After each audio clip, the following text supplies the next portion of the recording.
So I learned a lot from each of you, from your talks. So yeah, I'm thankful to not only to you, but all of the participants for sharing your knowledge and wisdom in the last few days. So the title of my talk relates to Islamic thought, and I will be talking about some representatives of Islamic thought, specifically theologians and philosophers. But in the last couple of days, we have been hearing so many great presentations, and it was just impossible for me not to go back and to reflect on some of your presentations that you made. So before I go to my theologians and philosophers, I want to just share with you a couple of quotes as a kind of gift from me to you as a response, so to speak, as a response to your invitations. The three quotes will be coming from the medieval mystic mentioned Ibn Arabi, who was born in 1165 in Almeria, Spain, and he dies in 1240 in Damascus, Syria. The first quote will be coming as a response to Nathan. These quotes are coming from a short book of contemplations of Ibn Arabi. So he just sits and contemplates on various concepts, and these concepts operate as a star that allows him to think about light in general, which means a broader concept will be he will be moving from those stars into more broader themes. So the first one, the real made me contemplate the light of divinity as the star of no rose. So he thinks about the concept no or not, and of course it leads him to think about divinity. Explanation is not adequate for it, and symbolic language also falls short. Descriptions, qualifications, naming, and depictions cease along with he, me, and you, approach, go away, stand up, stand down, and anything else. Each thing became clear to me, yet I saw nothing. I saw things, yet I didn't see. The address stopped, the causes removed, the veil vanished. Nothing remained but remaining. Annihilation annihilated from annihilation by I. So this is my response to you, dear Nathan. Now, you also made a comment about Moses Maimonides, the great philosopher, who was arguing that silence is the best praise to talk about the absolute. And the second quote relates to that, but also to your talk about voicing the silence. So, the real made me contemplate the light of silence as the star of negation rose. So he thinks about negation, it leads him to think about silence. And he made me speechless. Then he said to me, silence is your essential reality. Silence is nothing other than you, although silence does not belong to you. I created you with speech, which is the essential reality of your silence, so that although you speak, you are silent. Then he said to me, you are the place of my seeing, and you are my attribute. So do not speak except when I look at you. I look at you constantly. So address the people continuously, but do not speak. My silence is the exterior of your existence and your being. If I had remained silent, you wouldn't exist. If you had spoken, I wouldn't have been known. So speak so that I may be known. And the third one is my response to Graham. And this is actually pretty much about our Ibn Arabi's and medieval Arabic philosophers' understanding of logic. And it's directly Avicenna, but we will get to that. The real made me contemplate the light of existence as the star of vision rose. And he asked me, who are you? I replied, manifest nothingness. Then he said to me, how can nothingness come into existence? If you were nothingness, you would be neither possible nor real. Avicenna is speaking. I replied, that's why I said manifest nothingness, since hidden nothingness doesn't have real existence. Then he said to me, nothingness is real, and there's nothing else, and existence is real, and there is nothing else. I agreed, saying, yeah, that is so, you are right, Mr. or Mrs. Reality. What's going on in all of those passages that are written by Ibn Arabi? So I spent the last couple of decades specifically focusing on Ibn Arabi, reading him on a daily basis. I would very much enjoy to go and talk about these kinds of mystical stuff, which I won't be doing today. So I will be doing something that is beyond my field of expertise, actually. I will be talking more about philosophers and theologians who are approaching the idea of nothingness first and foremost as something that is not mystical, very much like the accepting the invitation of Graham. And I think that's something that we need to do, because the mystical stuff, hopefully I will be showing to you, is deeply connected, informed, or response to those who didn't take nothingness as something just only mystical, but they take it as something that you need to defend on logical grounds and debate about it. So hopefully it will be kind of complementing maybe what Nathan is doing, in the sense that if the mystical is the flesh and the beautiful part of these kinds of traditions, there is this kind of, it might appear dry, but we have the skeleton, and hopefully I will be talking about those guys who talk about that. That's my goal for today. So avoiding my expertise as much as possible.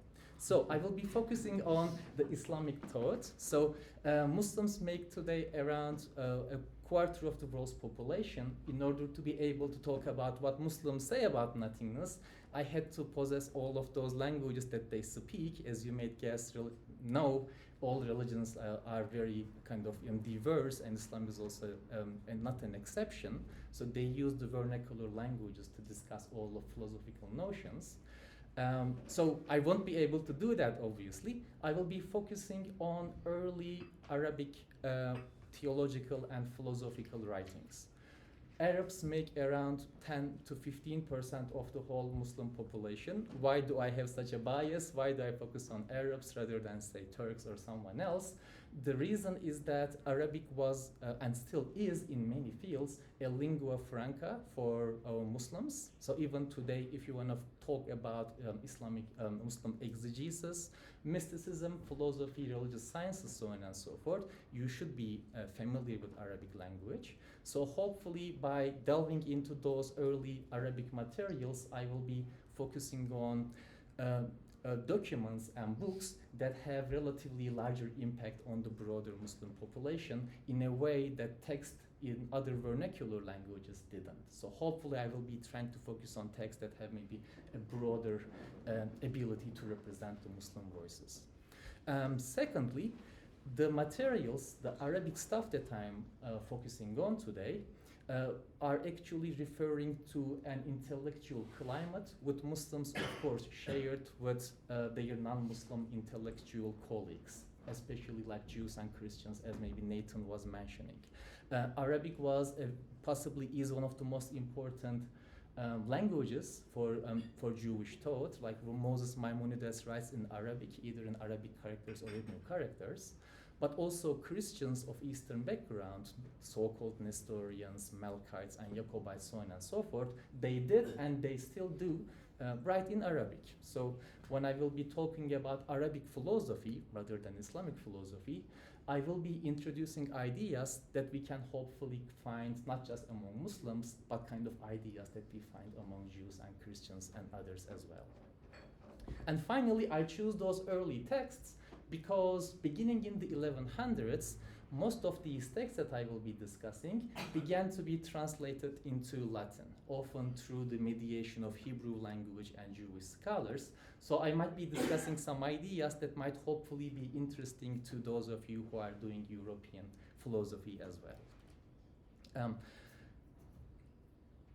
Yeah, so this is my quick introduction. Now, before you remove the map, yes. I can't help but fail to observe that Australia has become the nothingness. Yes, and I chose this map on purpose. Exactly. This is this early 16th century Ottoman map. Yeah. What do you mean become the nothingness? Yeah, this is where I'm standing actually, right? Yeah. So and we are together. So when we talk about Islamic thought, we are talking about an amalgam. So Islam emerges in the 600s, And as early as 690s, they began to develop an interest in writings in Syriac and Greek, and they began to translate them into Arabic. That interest was initially limited to practical sciences, such as medicine and astronomy and geometry, but immediately it kind of expanded into more theoretical metaphysical works, which we call Greek philosophy as well. So that's why when we think about Islamic intellectual history, we are specifically deeply talking about the influence of Neoplatonism and Greek thought. But that's not, of course, the whole of the story, because the Eastern traditional texts were also quite early introduced into this Arabic intellectual sphere. Greek texts were often translated into Arabic through the mediation of Syriac, and the Sanskrit texts were often translated through the mediation of the Pahlavit language, or the Middle Persian language. In 700s or 800s and 900s, important Hindu texts were available in Arabic language. And the translators were prominent intellectuals, not kind of different groups. So the same intellectual guy, or the same scholar, would have Aristotle and these kinds of texts often together in their library. And of course, that creates us a major problem, right? In order to be a good Islamic intellectual historian, you need to be familiar with all of them. That's why I'm not a good Islamic intellectual historian. I'm not familiar with any of those materials in depth. And of course, this is the reason why Islam is always, I think, the elephant in the room, especially in philosophy departments, where you have kind of Eastern philosophy and Western philosophy, binaries. Where does Islam stand? So it's Western, but also it's deeply influenced by the Eastern as well. And that should be always something that should remain in our minds. But I will start the story with the influence of Aristotle. Aristotle was big for the philosophers that I will be discussing today. When we look at the early Muslim philosophers, they talk about two kinds of non-existence. And I think now, much more clearly after Graham's talk, possibly this is the two forms of nothingness that Graham was mentioning. The first one is possibly not what we are looking for, but I will just quickly introduce it to you. This is what they called relative non-existence. So this is directly taken from Aristotle's Metaphysics. To be brief, in this idea of relative non-existence, there are three principles of nature. So matter, form, and privation, non-existence as the absence of something. And this is basically how Aristotle explains change. How does change happen? Matter has some qualities, and they lack some qualities. This is how we differentiate them from each other. And the change and existence and the existence of those qualities explain how things change. So my matter stands still, I don't have a beard, now I have a beard, here you have change in me, right? Or I have a beard, I cut it, now the beard is non-existent, I changed. So this is a form of non-existence which is seen as either a kind of pure potentiality of the matter or the absence of various qualities in the matter. I will be talking only the most famous Muslim philosophers to start with. Farabi is born in modern Kazakhstan on the border of modern China. He is ethnically Turkish. He writes in Arabic. The second guy is Avicenna. He is ethnically Persian, born in modern Uzbekistan, also far in Inner Asia. And the third guy is Averroes. He is born in and died in Cordoba in modern Spain. So Turkish guy, Persian guy, Arabic guy. When I say Arabic philosophy, what I mean is not just, ethnically Arabic stuff, but people from different backgrounds and religions writing, thinking in Arabic. So all of these guys just submit themselves to this notion of relative non-existence. They all say that this is simply a form of non-existence that every entity possesses as a potential, and this is a form of explaining change. So this form of non-existence as a kind of privation has its branches. Aristotle, especially Averroes, mentions them a lot. But as I mentioned, I guess our focus in this conference is not non-existence as privation of something, but nothingness or non-existence as a noun, which is, I think, the second notion that I will be beginning to discuss now. And this is what they called absolute non-existence. So I guess I will shortly be talking about it as nothingness, as a noun. So the question is, does nothingness exist? Is it something? And is it real? We will find intense debates on this topic, which might be interesting for us to see. In order to see those debates, let us quickly check a couple of definitions that those kind of diverging interpretations followed. So we need to define three things. First, what is an entity? What is a thing? The Arabic term is shay. So they would be defining an entity as anything distinct, knowable, and capable of being taken as the subject of a predicate, such as existence and reality or something else. So an entity is really something that you will be able to use in predicate logic as the subject, or often in geometry so not in geometry, in arithmetics as well, as an entity that you can describe. To open a parenthesis, there are some discussions about, this might be related to the idea of this thing or shay. There are some discussions about why in modern mathematics we are using the x and y to denote the unknowables. I don't know the actual story, but I found a few conversations by some academics who argue that this x and y directly comes from Arabic arithmetics and algebra. So the phrase shay was what Arabic mathematicians would be using to talk about the unknown thing in an equation. It was translated into Spanish, but we have a problem in Spanish. You don't have a sound sh, so they were using x, a, y to denote this unknowable. It became x and y.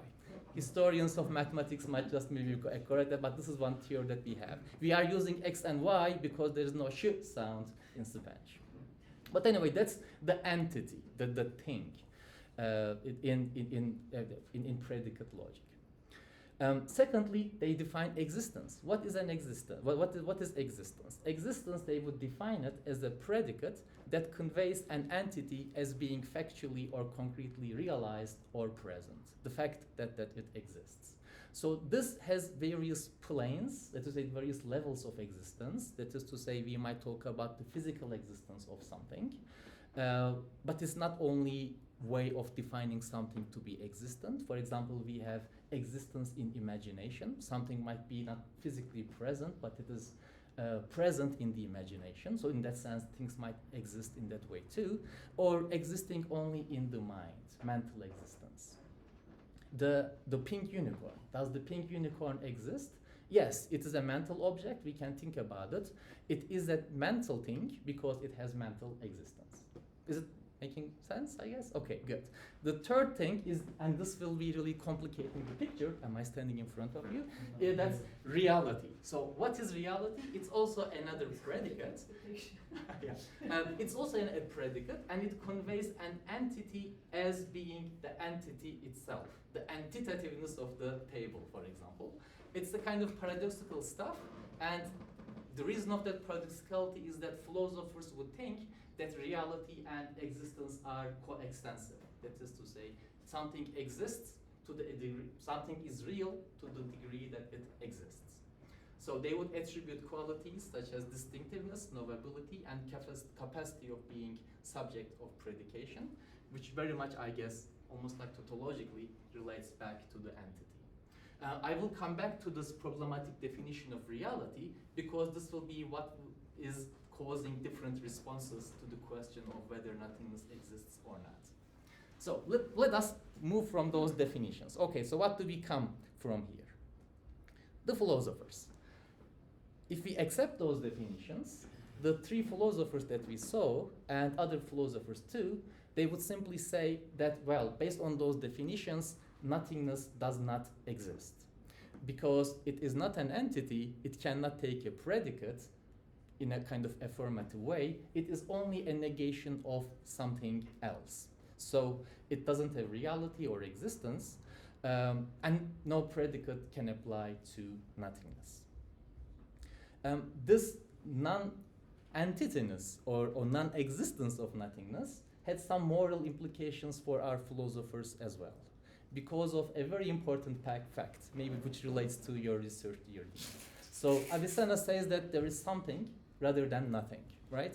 So that, for him, has some moral, ethical implications. So that is, there was something at some point, for some reason, preferred over nothingness. Avicenna is more clear about this. He writes that things naturally love and desire to exist, to come to existence, and to stay in existence. So the preference somehow at some point of something over nothing means for our philosophers that there is something inherently good in existence. Existence is a good thing, a nice thing. Nothingness is a negation of it. So pure nothingness would be pure evil for our guys. Okay. And of course, there is something standing in front of you. There is something rather than nothing. Leads them also to the proof of something that we call God, the necessary existent. I think that it is first with Avicenna where we come up with kind of coherent, coherent, systematic argument for existence of God that comes from the notion that there is something rather than nothing. And it is a very traditional argument. The idea is that everything that we see in existence is contingent in itself, right? So we can imagine a world where I wouldn't exist or where I exist in different ways. So we are all inherently contingent. But on the other hand, we are necessary as the cause of something else. So my existence is contingent in itself, but I must exist necessarily as the cause of the voice that you are hearing right now from me, or because of the impact of my presence, physical presence in the space. So long story short, we all are contingent beings in ourselves, but necessary as the cause of something else. And this all kind of chain of causalities of those things leads Avicenna to argue that, well, in the beginning of the chain, something like an unmoved mover, there should be something that exists in itself necessarily without being caused by something else. This is the so-called necessary being or necessary existence, the philosophical name of God. And we will come back to that later as well. So there is nothing is not something is actually a way of developing a broader ontology, as you see, where we can argue for the presence of a God, of a deity. And it becomes an answer to many questions, right? The God answer to everything that we find in monotheism. For example, why is there something rather than nothing? The most common answer for Muslims would be that this necessary being says, I was a hidden treasure and I love to be known. So kind of an emanation from itself. Love and knowledge are, of course, as you see, essential in this overflowing of existence, necessary existence, from itself to nothingness. And that nothingness becomes all of those contingent entities. And this is an ongoing dependence, as Graham was talking about. It's not something that happened somewhat in the past. It is an ongoing dependence in every breath on the necessary existence. So our philosophers don't have any idea or kind of any problem. They don't really think about creation ex nihilo. Their idea of creation is something that is ongoing emanation process. And of course, as you might guess, this will be a problem for theologians who want to prove that at some point God created the universe out of nothing. Philosophers don't believe in that. They follow Parmenides. Something out of nothing cannot come. So we are talking about ongoing self-emanation of things out of the necessary existence. But there must have been some initial creation. So after that line it says, I created creation. Yes. So there's a creation of the creation where the things are ongoing. In that Yeah. point. I think time is involved in that creation as well. So I love to be known. I created things, and until that overflowing, time is time doesn't exist. So time is part of that time. Time and temporal and time and space as well are part of that overflowing for many of them. So this is one interpretation, that nothingness is not something. The second point, it's interesting, comes from theologians. Theologians don't like this idea very much because they want to defend the idea of creation out of nothing, and they know Parmenides well, so something comes out of nothing would be a problematic statement for a rationalist theologian. So they try to find a way to make sense of creation out of nothing, and they say creation out of nothing is not absurd because nothing is actually something. How is nothing something? Well, they argue that if something is non-existent, it might mean two things. Number one, that non-existent thing can be impossible to exist. So the typical example might be a round square, for example. God cannot create a round square. It's impossible to exist. But there might be some possible non-existence. They might have reality, they might be real, but they might not have existence yet in any plane of existence that we know. What that means is this: theologians are thinking about reality being more extensive than existence. For philosophers, they are coextensive. If something doesn't exist, it's not real. They are trying to argue that there might be entities that are not in any plane of existence. Even in our mental existence, we don't think about anything, something like that. But so we are talking about some extra-mental reality, and there might be such a reality, an extra-mental reality where things exist, even though where there are things, and even though they don't exist yet, they are real. And God is relying on those extra-mental realities to create stuff, right? So the difference between the two groups is about how you relate reality. For theologians, reality is a larger concept than existence. There might be things that don't exist, we can't even imagine about them, but they might be real, right? There might be things that we even don't think yet, but there might be real out there, some extra mental place, and simply this is a possibility. And something like God's mind might be there that we don't have access to, but at the end of the day, there is a plane of reality beyond any kind of level of existence that we might imagine, and that means that nothing is actually something. So nothingness is the kind of collective set of all of those extra mental realities that don't exist. Is it making sense? As much as it can. Okay, good, great. Perfectly. Thank you, wonderful. So this is the debate between the rationalist theologians. Their names they are called the Mu'tazilites. They emerged in late 700s, and the Mu'tazilites is a kind of Mu'tazilism is a kind of interesting movement because they were influenced by early Christian theologians as well. So many of the early Mu'tazilites are actually influenced by Christianity, and when they emerge, it became a very popular rationalistic theological school. It had a deep impact on Karaite Judaism. Also, some rabbinic Jews were also, and philosophers were also followers of the Mu'tazilite theology. So we are talking about a rational theological school that went beyond Muslims.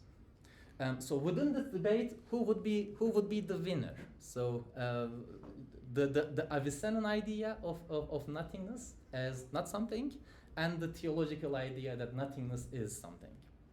Well, the clear winner was the Avicennan position, that nothingness is not something. They would be criticizing theologians for various reasons.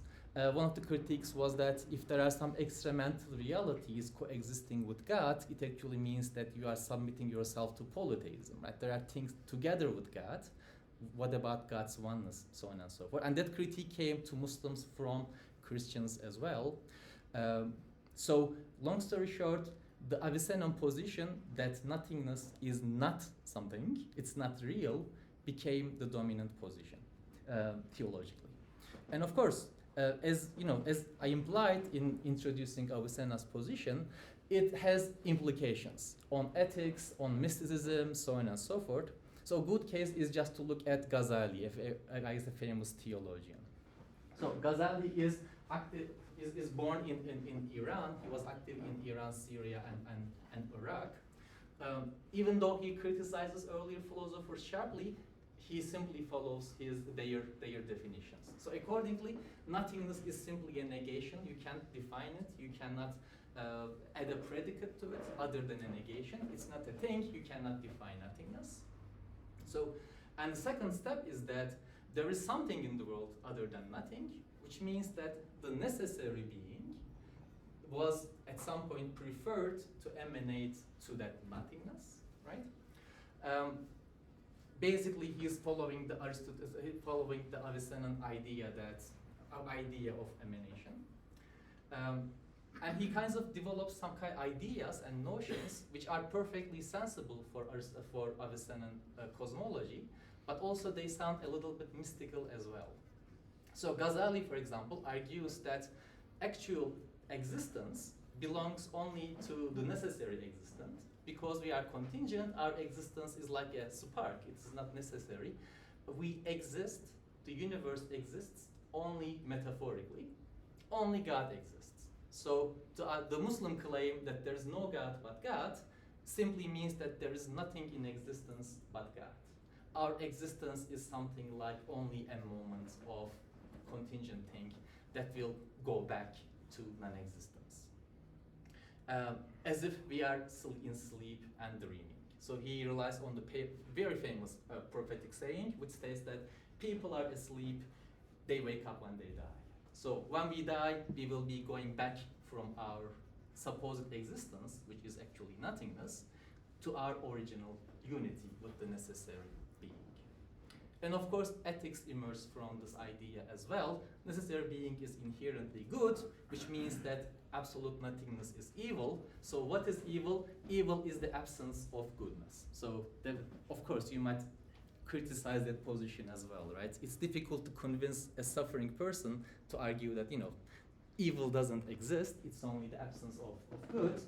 But yeah, this is simply Ghazali's position. A lot of stuff emerged from this skeleton of discussion on nothingness. Spiritual readings of this cosmology was ubiquitous. I will be just showing you a couple of examples from Turkish and Persian languages. A Persian phrase for nothingness is hiç, and that's an interesting concept because in proper Persian grammar, you should normally supply the phrase hiç or not with a noun. So, for example, if you say there is hiç apple, but you say that there are no apples. I have hiç book. There is no book. I have no book. But you have to add book or apple or something like that to hiç. In the 12th century, Persian scholars began to tweak the Persian grammar, and they dropped this noun, and they began to talk about hiç. I am hiç, you are hiç, this is hiç, so on and so forth, to refer to our original ontological situation as coming from nothingness and our consciousness. Imitate that then or not? I'm sorry? Does Turkish imitate that? Yes, in Turkish today, hiç is the same with Persian. So Turks borrow it, I think, from Persian, not the other way around. Is it purely by accident that German nicht is not? Yeah, I don't know about German, but I will be talking about the Ein Sof with an Arabic term, lam yazel, because it's interesting, something similar happens in Arabic language as well. In order to talk about especially God and nothingness, mystics and philosophers would tweak Arabic grammar. Grammarians would go crazy. They would say, you can't say that. But they begin to say things like this, especially in the mystical context. But I don't know the Persian, German stuff. Yes? It's not dissimilar to the move from ain to Yes. ayn. It's the same. Yes, exactly. And ain also requires a noun. Yes. Ain books, ain apples. Yes. But then ayin is the more abstract. Yeah. Yeah, and this is, I think, something fascinating.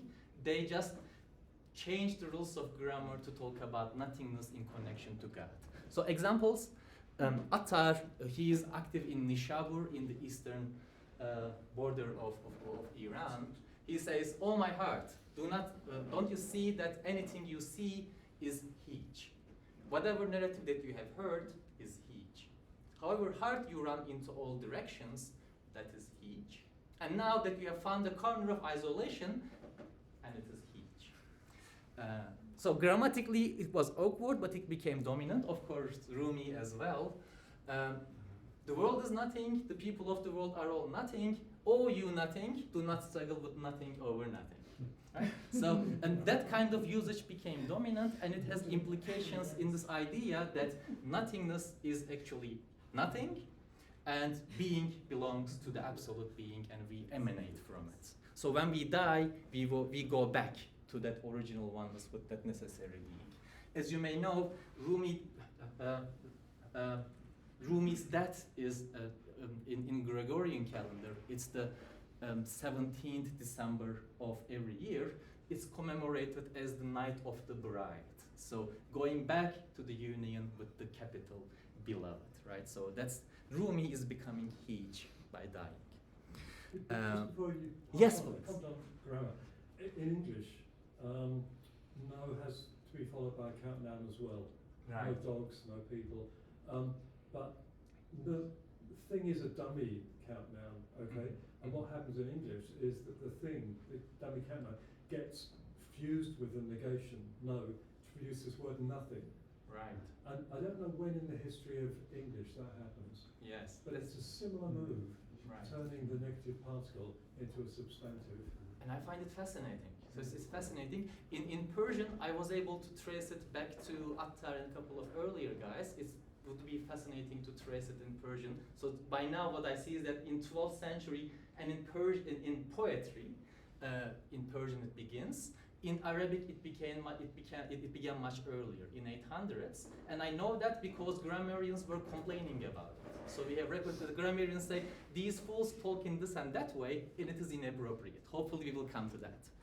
And a second application, special applications of this nothingness is in calligraphy. Sorry. Yes. This means that there's no nothing in the Quran, because I mean Yeah. usually when they get upset it's because stuff is different than. Yes, yes. So we will see in a minute. So they will be using a phrase very much like Ein Sof to talk about God. It will be, I translate it as endless, and it doesn't exist in the Quran. So they will be inventing a new term to talk about this absolute negation, to talk about God. Yeah, the term would be not Quranic. Calligraphy. Throughout the Muslim history in Persian and Turkish, one of the most popular themes or kind of mantras for calligraphers is to type hij and stick them to their walls and objects, so on and so forth, to remind them who we are. So we are nothing. So imagine writing nothing, nothing, nothing. What would be the implication of it? Understanding our own nothingness is also explained in the Sufi literature as polishing the mirror of the heart until mirror becomes invisible, of course, or removing the veil of the ego, so on and so forth. So implications. So these things are beautiful, but I think that are also connected to this non-mystical nothingness. That's my point. There's a kind of connection between what Avicenna and others say and sitting in a room and writing that nothing, nothing, nothing. Yeah, other examples too. So a couple of, this one is kind of more modern, so it's very popular, but it's an ancient tradition for Persian and Turkish scholarship. This is what I will be saying on the ontological status of nothingness. Okay, so I want to move to the more negative theological part, and I want to talk about how do we then talk about the absolute, the existence and necessary being, God. So this is the second part of my talk. Does God exist? Is God simply the absolute being, this kind of necessary existence? This is because when we saw Avicenna, this is simply what he was suggesting, right? God is being. So the ontotheological tradition, so on and so forth. Are they confirming the being of God? I will be talking about the answer to this question, does God exist? Is God the absolute being? By referring to a few schools and a few negative theological schools. schools. There's a diversity of them. I don't have time for all of them, so I will quickly talk about the schools first that I already mentioned, philosophers and Mu'tazilites. They will agree on one thing, which is we should negate the attributes from God, any attribute that you can imagine. Otherwise, you will fall into anthropomorphism or what they call idolatry, right? So you might have a concept that God is great, God is wonderful. These are our own notions. So what do? You need to negate all of those attributes to keep the simplicity and oneness of God. So then what do they say specifically? So I will just show you one page, Mu'tazilite description of the divine essence. This is actually 2 pages, but this is just the first page that I copied. All of those red boxes indicate an Arabic negation. Okay, so do I need to translate it to you? No, not right. What is God? God is not this, not that, not this, not that. The more I work on this, the more I realize the meditative dimension of this rationalist thing, right? Not, so on and so forth, trying to negate anything that might come to your mind. Is there a rhythm to the laws and laces or not? Sorry? Is there a rhythm to the laws and laces? No, there isn't. No, There isn't. Yes, la and laces. So one of them is for nouns, one of the other ones for verbs. So just I don't think that there's an order. And the 2 things up the top. Yeah. So they are short. So for example, there is nothing like to him. So he sees and he hears and he sees. Later he will negate the I, by the way. But it's not a body.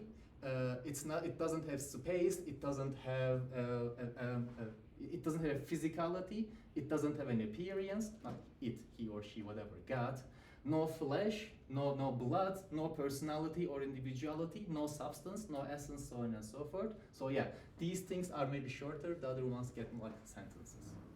Let us look at some of them. A depiction, Mu'tazilite depiction. God has no attributes, no knowledge, no power, no life, no hearing, no vision. These things, for scripturalists, were the essential attributes of God. So this is, scripturalists would get angry when they see this. No power, no life, hearing, no glory, no majesty, no magnificence, no greatness, and so on. This is a word that Mu'tazilites borrowed from the philosophers. Who alleged that the all-knowing, endless creator is in fact not all-knowing, not all-powerful, not all-living, not all-hearing, not all-seeing, not eternal. The philosophers explained, and they said, we say only one single thing, God is but the endless itself. Aynun lam yazal. So this is a negative phrase. They say, forget about all of those negations, there's one thing, God is the endless. Maybe one more quick thing. So it is narrated from one of the philosophers that there is no partnership between the producer of God and anything else in name. So it's not named all-knowing and not to be called all-powerful, all-living, all-hearing, and all-seeing. They said he is but the endless. And once again, going back to Ein Sof and Hij in different languages, this Lam Yazal has to be normally followed by a verb. So I would say, I am Lam Yazal reading. I read all the time. He is Lam Yazal thinking. He thinks all the time, so on and so forth. And in 800s, they begin to drop that part. He is Lam Yazal. So a grammarian would say, Lam Yazal what? Just Lam Yazal. So nothing. And that kind of is the way in which the philosophers would be developing their what we call negative theology. It's been 40 minutes. I will be quick. What about being then, right? So Avicenna seems to equate God with simply being the absolute, necessary existence, so on and so forth. So does existence define divine essence? This is how many people read Avicenna, but if you look at him carefully, he says something very, very clear. He says, let us read it, it's funny. We do not know the true nature of God. All we know of him is that he must be either necessary being or not. This, however, is not the true essence of God, but simply one of his concomitants, and by means of it we come to know some of his other concomitants, such as unity and other attributes. In fact, the closest that we come to grasping the true nature of God is by thinking of him as being per se, in other words, that which exists solely by virtue of himself, By describing him thus, however, we are merely referring to something the true nature of which eludes us. The fact is that the true essence cannot be the same as being, nor can it be a quiddity properly so-called, since being is restricted to quiddities as such, whereas he is intrinsically the very cause of being. So his essence should be regarded as beyond being. I think in Christianity this is called the path of eminence. So you should think about even beyond being to talk about God.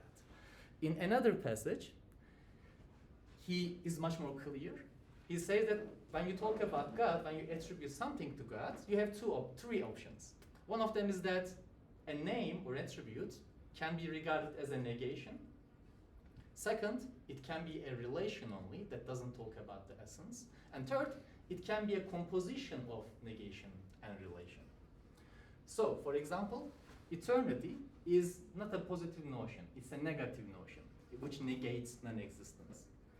One, the question, Graham, what is one? One, for example, is an expression for its indivisibility in any possible way. Once again, one is also a positive, is a negative name.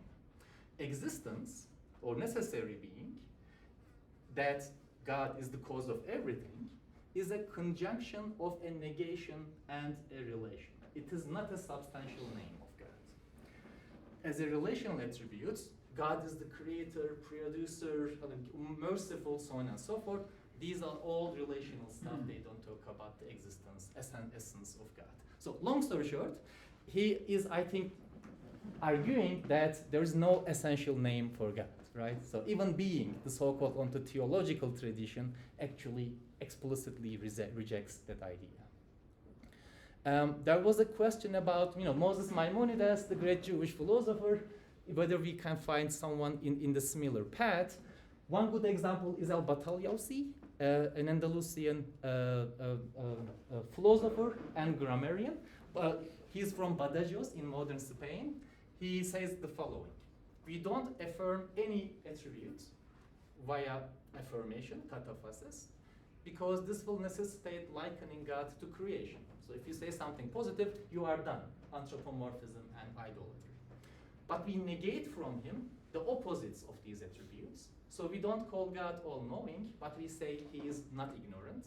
We don't say, because we know what ignorance is. We can't imagine how knowledgeable God is, but we know what ignorance is, and this is not God.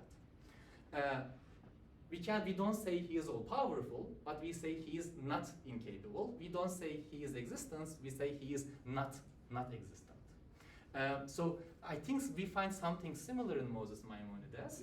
And I think the point is that whatever you say should be taken as a negation was an idea that we find among Muslims and Jewish philosophers and thinkers as well. This is one path. Yasi was translated twice into Hebrew. Which one? The Book of Circles. Yes, he wrote the Book of Circles twice fully and twice I don't partially. know fully, but it was translated twice. Yes. It's interesting that this book, for example, became more popular among Jews compared to Muslims. Muslims were reading the grammatical writings of this guy, which are boring between us. Yeah, so this is the first path. That is, say, the path of the philosophers. You negate stuff from God, acknowledge the divine transcendence. Is that the only path of negative theology? Of course not. There are guys who are, you believe it or not, even in my opinion, cooler than these guys. And this is the group that are called Ismailis, today 2-3% of the Muslim population. Ismailis argue that philosophers and Mu'tazilites are in fact following or committing the crime of what they call hidden anthropomorphism by escaping from anthropomorphism and negating everything.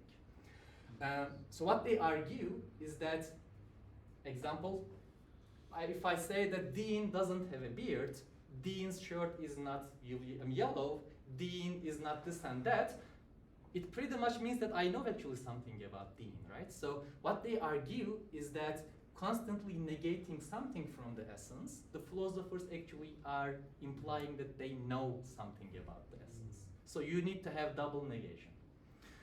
This guy, Sijistani, from modern Afghanistan, 900s, he says, there doesn't exist a glorification more brilliant and more splendid than that by which we establish the absolute transcendence of our originator.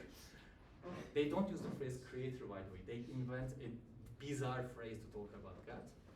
Through the use of phrases in which a negative and a negative of a negative apply to the thing that we deny. 900, so the examples would be something like this. Maybe we'll read one example. If one describes the beginningless as the necessary being, and this is what Avicenna does, this will entail likening him to creation as they are existent too. Hence, the Ismaili path is the path of negation when they are asked about the attributes. If they are asked if God exists, they say he is not existent. God is named neither affirmatively or negatively. He is called neither existent nor not existent, neither living nor not living, insofar as there is incomparability to existence in both affirmation and negation. All of it, speech, contains comparability. After discovering this stuff, I stopped reading deconstruction and things. I just became a medieval historian. Yeah. These are just fun. What they are saying is this. If you go only with negation, X is not Y, X is not Z, X is not that, so on and so forth, you imply that there is an X in the first place that is affirmed. So what you need to do is to combine that negative phrase with a second negative. That second negative is actually the negation of the first place, the first phrase, which very, very much logically is reducible to a neither nor statement. For philosophers, negative language is preferable over positive language. For these guys, language is just helpless. So, and you need to show that by neither nor statements. A second path of negative theology, right? Very different from the previous one, but also critical towards the previous one. And that diversity, I think, is important to acknowledge. I didn't have time today, but there are Jewish scholars who follow this path as well. Yeah, even more, no time for this one. Even perfectness doesn't apply. Final path of negative theology is the path of our mystics, the paradoxes. This is the handwriting of Ibn Arabi, and he uses diagrams a lot. And he simply here draws the picture of existence and emanation that Avicenna describes. So this dot is God, simply, the core of existence. And this is the circle of existence. So we are all of us are around the circumsphere. I am here, you are there, and we all have the same distance to the divine. From my perspective, your path to God appears crooked. So this is the nature of things. For me, you are wrong, but in fact, everyone is right. So he says the straight path is the crooked path. But anyway, outside is the place of nothingness or impossibles. So this is the place of square circles or square triangles. Okay. So what Ibn Arabi describes here is that as the circle of existence is here, there is no God in it, and it is perfectly fine. The dot doesn't have space, so for a rationalist person, what you need to do is just negate God from the entire space. There is no God. This isn't God, so on and so forth. Reason is, the job of reason is just to negate and negate and negate. And it's perfectly fine for Ibn Arabi. But also he argues that there is another faculty of human being, and this is the faculty of imagination. This is where the mystical stuff is coming. And the imagination is the innate human ability to connect forms, things, to the world of meanings and realities. And he thinks that this is an inherent quality of all of us. That quality, that imagination, is a skill that allows us to connect any entity, this entity, to a world of meanings. This might remind me my wife, this might remind me something else, and infinite possibilities of meanings are in fact hidden in the visible objects. So imagination's job is to constantly affirm the reality in everything. Reason's job is to constantly negate, to push God away from everything. This one sees God everywhere. This guy says that there is no God. And of course, the Muslim phrase, there is no God, but God.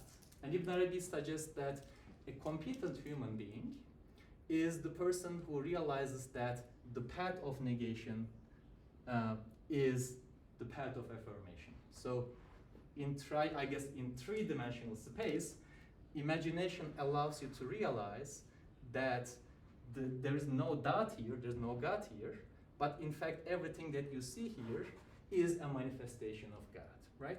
So if you insist on negating, you restrict God. If you insist on saying that there's everything in God, then you also limit God. This is idolatry, polytheism. So you come into the real paradox. And everyone should be doing it for Ibn Arabi in order to become fully human beings, right? So he is seeing what philosophers are doing, and he is just trying to criticize that by showing that another path of breaking this old logical system, now the path is that of paradoxes.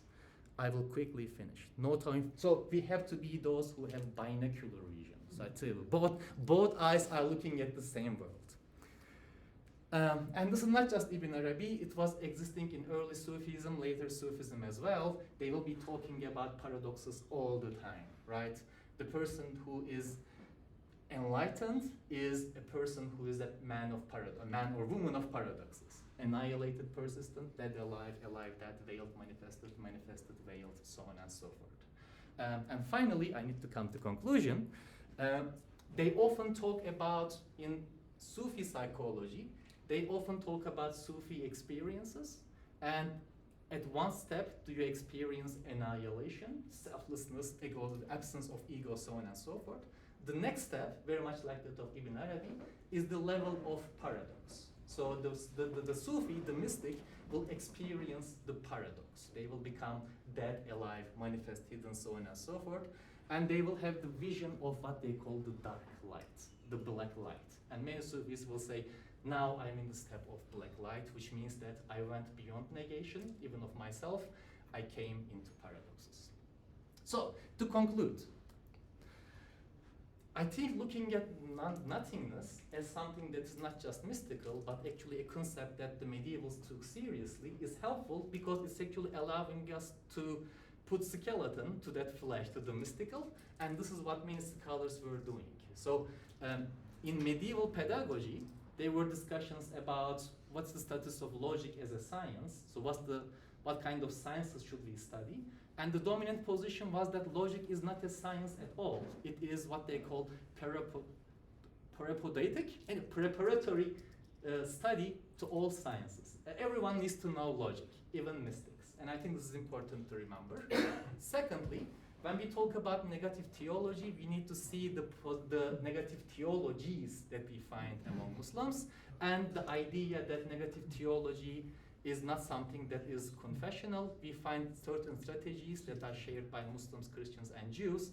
Better to get rid of those confessional boundaries and look at the kind of strategies that they use to have a better understanding of what was going on in those intellectual milieus.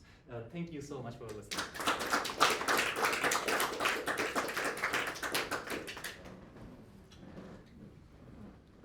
Great.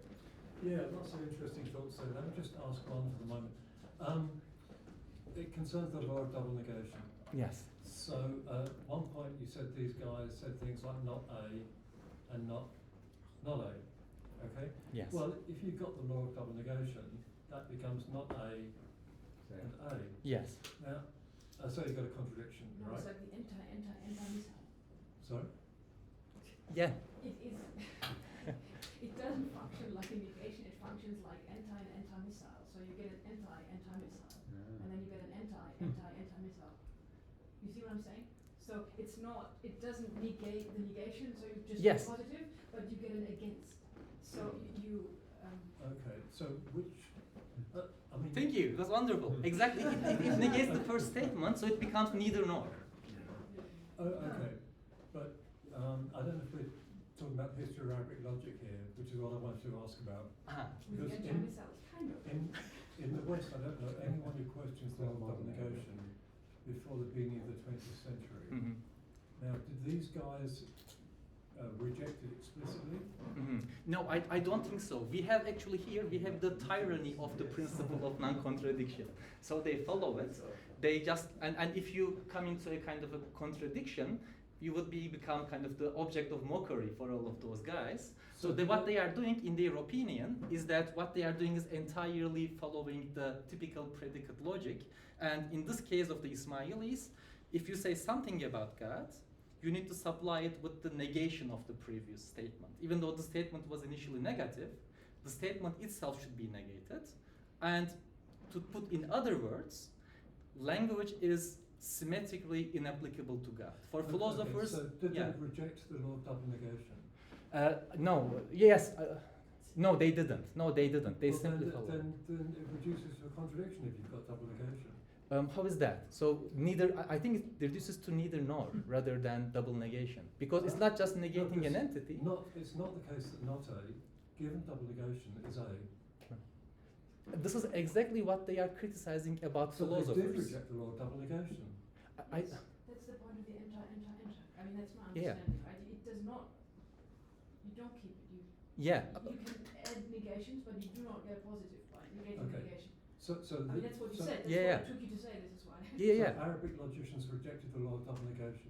I'm not sure about that. So what these guys say, those who follow the double negation, is this: if you follow the negative language, if you argue that G, God, is not X, G is not Y, G is not Z, so on and so forth, you are affirming the substance, the entityness of G.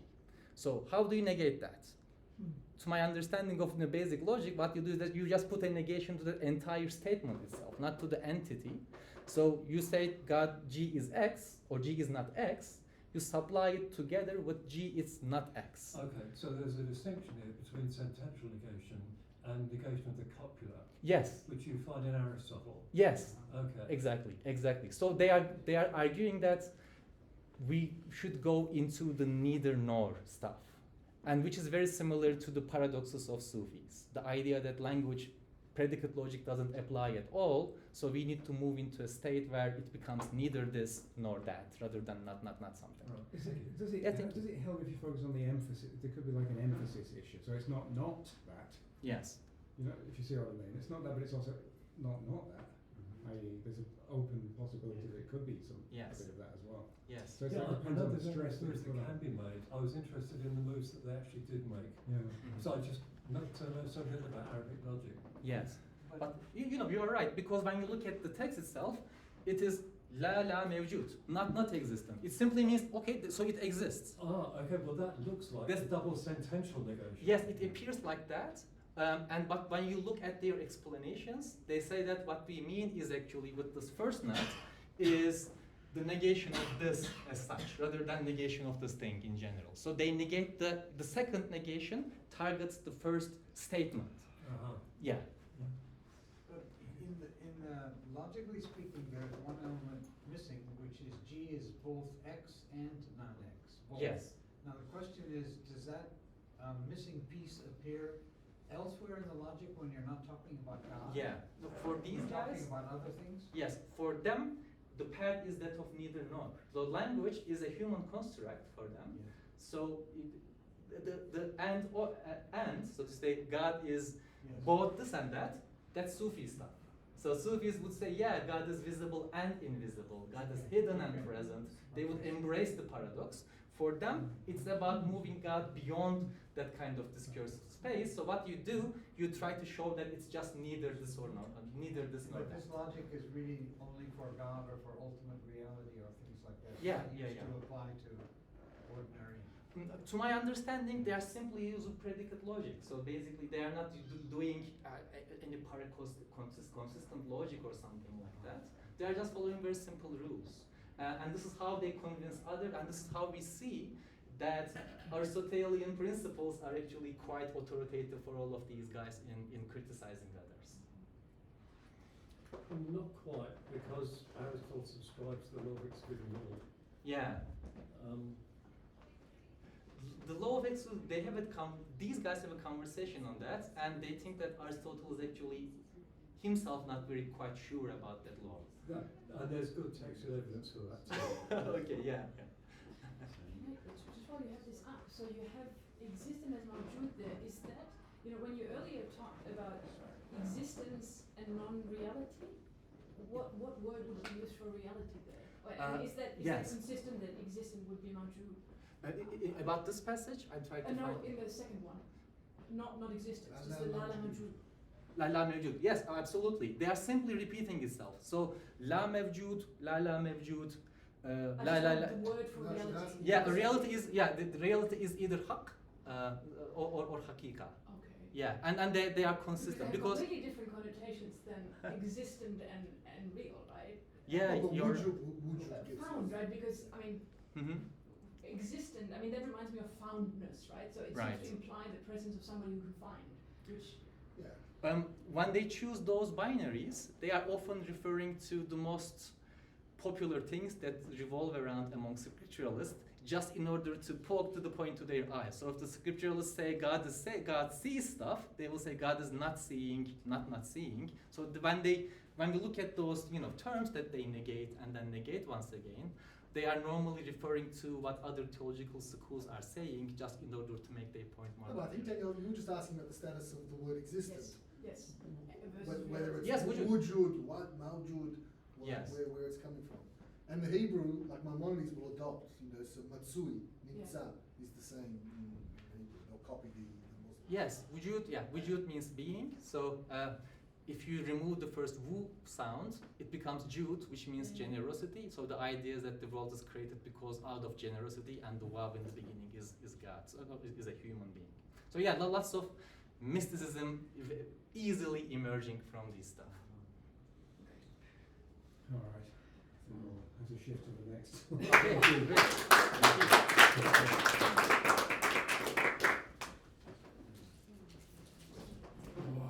So many references to chase up now after that. Of course. Should I remove this? Yeah. We'll Okay. perfect. Alright, I can make a quick transition. Just plug that right in. I know people are gonna want to go eat. That was great fun. Can I ask, what's the difference